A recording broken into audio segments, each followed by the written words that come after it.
பிரியமானவர்களே, இயேசுவின் நாமத்தில் உங்களுக்கு என் அன்பின் வாழ்த்துக்கள். ஏதோ ஒரு காரியத்துல என்ன பண்றது, தப்ப முடியுமா, எப்படி ஆகுமோ அப்படின்னு கலங்கி கொண்டு இருக்கிறீங்களா? தானியேல் 3:17 கர்த்தர் மேல விசுவாசம் வைத்த வாலிபர்கள் சொல்றாங்க, எங்கள் தேவன் தப்புவிக்க வல்லவராயிருக்கிறார் என்று. பாபிலோன் என்கிற தேசத்துல இவங்க அடிமைகளா இருந்த சமயம் ராஜா தன்னுடைய சிலையை செஞ்சு வச்சு அதைத்தான் எல்லாரும் வணங்கணும்னு சொன்னார். இவங்க சொன்னாங்க, நாங்கள் கர்த்தரை தான் வணங்குவோம், சிலை வணக்க செய்ய மாட்டோம் என்று.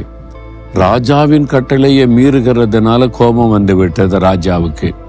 அந்த காலத்துல எப்படி தண்டனை கொடுப்பாங்கன்னா, சூளை இருக்குல்ல, சூளை, இப்போ செங்கச்சூளையில நெருப்பு எரியும் பார்த்தீங்களா, அது மாதிரி பெரிய ஒரு குழியில நெருப்பை எரிய விட்டு அந்த சூளையில தூக்கி போட்டுருவாங்க, கருகி இறந்து போயிடுவாங்க. அந்த மாதிரி ஒரு சூழ்நிலையில அந்த தேவ மனிதர்கள் சொல்றாங்க, எங்கள் தேவன் எங்களை தப்புவிக்க வல்லவராயிருக்கிறார், ராஜாவின் கைக்கும் இந்த சூளைக்கும் எங்களை தப்புவிப்பார் என்று சொல்லி ஒரு விசுவாசத்தோடு சொன்னாங்களா. ஆண்டவர் அதே மாதிரி அற்புதம் செய்துட்டார். அந்த சூளைக்குள்ள தூக்கி போட்டாங்க.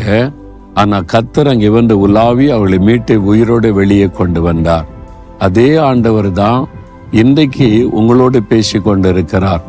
எந்த ஆபத்தான சூழ்நிலை இருந்தாலும் எங்கள் தேவன் தப்புவிக்க வல்லவர் என்று தைரியமா சொல்லுங்க, பயப்படாதங்க. ஆண்டவர் அற்புதம் செய்வதை நீங்கள் காண்பீங்க. பிரியமானவர்களே, எனக்கு தெரிந்த ஒரு சகோதரி, அவருடைய கணவர் ஆஸ்பத்திரி கொண்டு போனாங்க. ரொம்ப ஆபத்தான நிலைமை. டாக்டர் சொன்னாங்க, காப்பாற்ற முடியாது, இவர் பிழைக்கிறது கஷ்டம், ஃபைனல் ஸ்டேஜில் இப்படி கொண்டு வந்திருக்கீங்களேன்னு.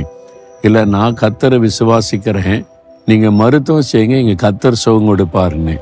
இவங்க டாக்டருக்கு ஆச்சரியம். அப்படியா, சரி நீங்கள் சொல்றதுனால செய்கிறோன்னு சொல்லி அவங்க ட்ரீட்மெண்ட் கொடுத்தாங்களா. இவங்க ஜெபித்து கொண்டே இருந்தாங்க. மருத்துவர்கள் ஆச்சரியப்படும்படி ஆச்சரியமான மாற்றம் சரீரத்தில் உண்டாயிற்று. அதனால ஒரு உயிர்ப்பிழத்து வந்தார். அவங்க சொன்னாங்க, நீங்க விசுவாசித்த உங்க கடவுள் தான் சுகம் கொடுத்திருக்கிறார் என்று. அதுதான் ஆண்டவர் விசுவாசத்தை கனப்படுத்தி செய்கிற காரியம். என் தேவன் என் கணவரை குணமாக்குவார், தப்புவிப்பார், நீங்க செய்ய வேண்டியதை செய்யுங்கன்னு சொல்லி விசுவாசமா சொன்னாங்க. பாத்தீங்களா, தேவன் இந்த விசுவாசத்தை கனப்படுத்தினார். நீங்க கூட இன்றைக்கு கைவிடப்பட்ட நிலைமையில ஆபத்தான சூழ்நிலையில் இருக்கலாம். எங்கள் தேவன், வானத்தை பூமியை உண்டாக்கின என் தேவன், என் ஆண்டவர் இயேசு, எனக்காக மரித்து உயிர்த்தெழுந்த இயேசு எங்களை தப்புவிக்க வல்லவராய் இருக்கிறார் என்று சொல்லுங்க. அப்படியே அற்புதம் நடக்கும். சொல்றீங்களா? இன்னைக்கு சொல்லி பாருங்க, உடனே இன்றைக்கே மாற்றம் ஆரம்பித்து விடும். ஆண்டவர் இயேசு கிறிஸ்து எங்களை தப்புவிக்க வல்லவராய் இருக்கிறார். நாங்கள் இதை விசுவாசிக்கிறோம். இயேசுவின் நாமத்தில் ஆமேன், ஆமேன்.